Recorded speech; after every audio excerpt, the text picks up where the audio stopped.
Video games have come a long way since the pixelized terribleness of Friday the 13th. We're living in a wonderful time. Horror games are crazy popular, and we're getting new great ones actually like 7 or 8 months or so. It's still pretty bad. That being said, horror is still a genre that flows through the blood of nearly every existing game. There's something scary in just about every game I can think of. With that in mind, coming up with this list was a motherfucker. On to number 10.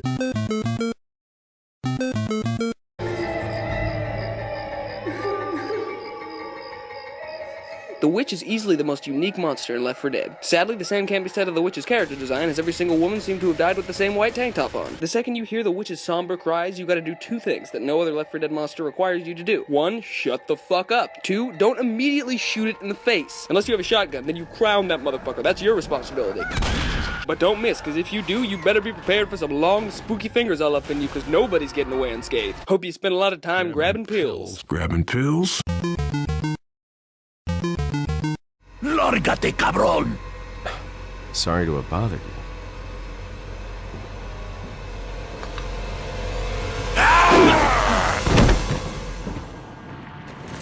Freeze! Resident Evil 4 was a landmark horror game, and to this day includes some of the most memorable and spookiest horror creations that video games have to offer. In case you somehow aren't aware of the plot of Resident Evil 4, you play as James Blonde, a feminine man with a manly voice out to save the president's daughter from savage, dirty foreigners. That feels kinda racist, guy. Oh no. Oh, you're making it worse. So what do I think is the best beast that RE4 has to offer? Why, the Regenerator, of course. Ever wonder where Dead Space got that idea? Well, you can experience the OG form right here in Resident Evil 4. The simplicity of the design is wonderful, and it really lets you focus on just how fucked you really are. So how do you fight these things? Go ahead, try to blow off their legs. There's a reason they're the same color as a seal. If you really want to kill these things, you have to think like an American. Or think like a Japanese guy thinking about how Americans would think. Just don't fucking stop! Just keep shooting! Just keep going! You can do it! Fucking how many grenades you got? They're all about to shit, he's down! Death by 1,000 shallow cuts is coming! Shooting them! And it's as simple as that.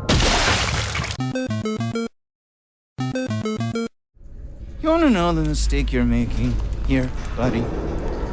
You think you're gonna find the truth. Strap in, folks, this is gonna get Freudian. Outlast is an awesome game littered with horrifying characters, but the ones that stuck out to me were the twins. He looks nervous. I would like to kill him. As would I. These 2 guys come equipped with 2 very special weapons. Their dicks. Yes, sir, the twins show up early on packing 2 fully loaded meat thermoses, and they are not afraid to waggle them at you. It's something that so few games have the balls to do. Look at him. He's a big man. He's gonna crush your ribs. And Super Meat Boy down there is gonna be rubbing up against you the whole time. These mutated, mushroom-tipped motherfuckers tapped into the unmined well of psychosexual horror in gaming. Outlast did that a lot, actually. They even ended up topping these maniacs with another killer, who is, you guessed it, obsessed with dicks. This game really speaks to me.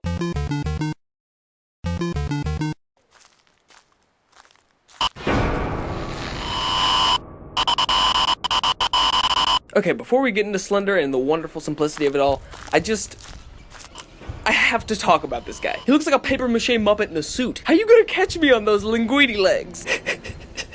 Looks like he got pushed out of a spaghetti Play-Doh mold. Also, if I don't have a camera, what is this static? Do I have fucking Tronborg eyes? And who is leaving these notes? Writing "help me" and pinning it to this tree won't help. There's nothing here but a grain silo and a fucking tube. This is clearly a space only inhabited by Slender Man.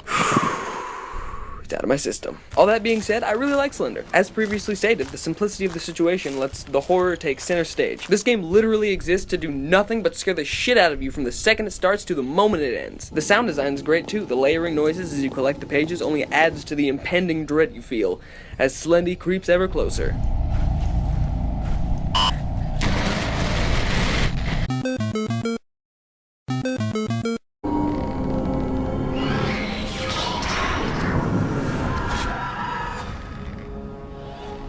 I can trace the weirdest boner I've ever gotten from a video game all the way back to Fear 2, a game that climaxes with the twist that the ghost was actually a rapist the whole time. Rape Ghost. Should have been the title of all the sequels. But Alma is so much more than just a rape ghost. She's an ever-changing force of nature. And man, is she petrifying. She can liquefy people with her fucking mind and even create her own pocket dimension, which the developers actually named the Almaverse. Come on, guys, you just stuck with the first thing that anyone said. She's also got a donk! God, I can't get that rape ghost shit off my mind, I'm sorry. Her design is simple but effective, and she has some of the best jump scares in the— God. After the heady conclusion of Fear 2, Alma Wade and her Alma Brothers band of children were characters permanently branded into the brains of horror fans the world over. Man, that is a run-on sentence. Sadly, Alma went out the way most horror icons do. By the time Fear 3 came out, shit was just hilarious. Not as bad as Freddy Krueger whipping some thick white ass, but still pretty lame.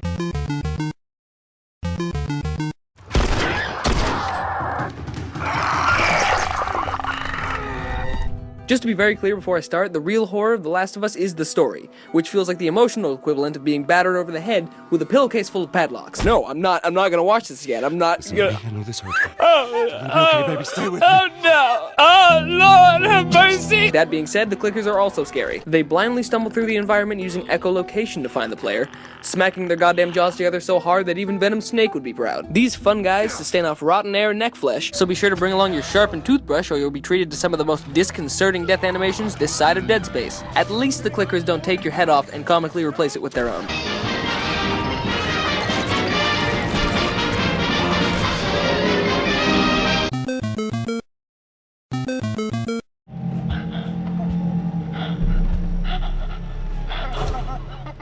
Lisa's your standard ghost girl. She likes long walks down the hallway, twitching uncontrollably, and standing over the banister like a fucking nightmare. So what about Lisa makes her so special? Why did she land the number 4 spot? What about the PT demo in 2014 made the whole world scream, "You are tearing me apart, Lisa!" The answer is simple, my friend: quality over quantity. I mentioned it before when I talked about Slender, but the insanely small scale of PT creates a ridiculously pungent sense of doom and hopelessness. Lisa made this list not only because she's alarming as shit, but also because she represents what could have been. We could have had a Silent Hill game created by the guy behind Metal Gear, and the dude behind Pan's Labyrinth. These nutso-ass, and also brilliant forces were about to converge, and it was all snatched away right before our eyes. The PT demo is all we have of Silent Hills. Lisa is all we have of Silent Hills. Let's all take a moment and press X to pay our respects. But guess what? I will be coming back, and I'm bringing my new toys with me.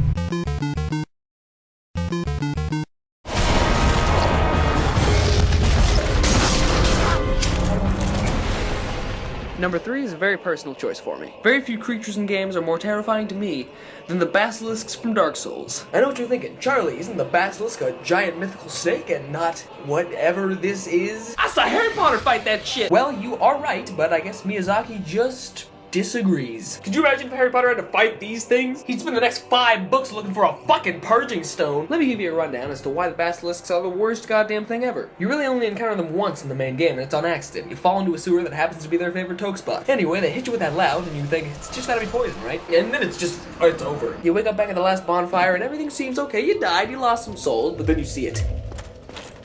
Half of your health.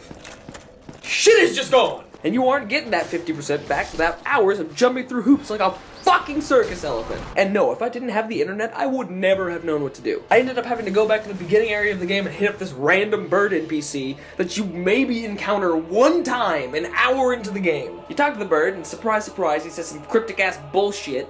Give me warm, give me soft. So what do you think that means? I'll tell you what it means. It means you gotta take a very specific item, drop it on the head of the little bird, reload your game, and then our plucky little bird buddy will have thrown up some new special shit where the old stuff used to be. Isn't it fucking obvious? Dark Souls already feels about as fair as somebody mugging Christopher Reeve in a dark alley, but playing with a curse feels like Christopher Reeve being mugged by somebody who is dressed as Superman. Insult and injury. And it cut me deep. Never went near those basilisks ever again. Never again.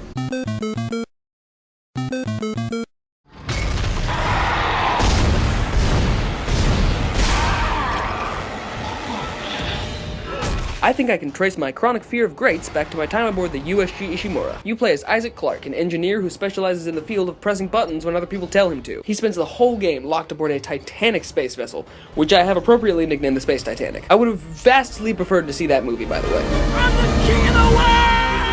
Everything is terrifying about the Necromorphs, because everything is terrifying about the Thing from 1984. I don't think it's unreasonable to put the monster design in Dead Space far behind that of the Thing either. Bar none, the Necromorphs include some of the most terrifying monster designs in video game history. I mean, look at this baby. There has never been a more killable baby. Big ups to Dead Space on the baby killing, by the way. Not a lot of games would have you murdering kids.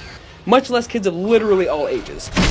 The true terror behind the Necromorphs is the crystal clear knowledge that you're trapped with them on the Space Titanic, and they're hunting your ass down every moment. That's pretty goddamn scary.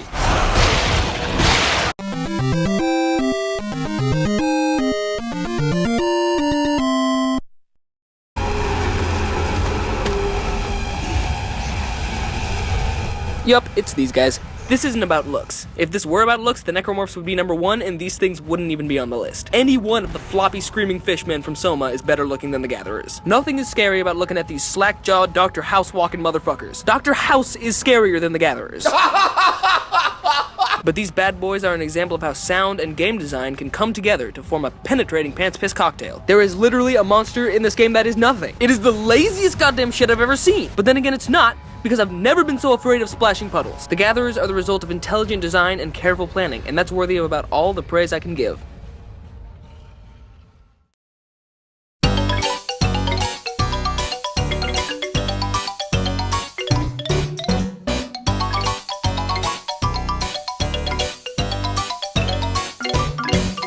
Spooky, scary skeletons and shivers down your spine.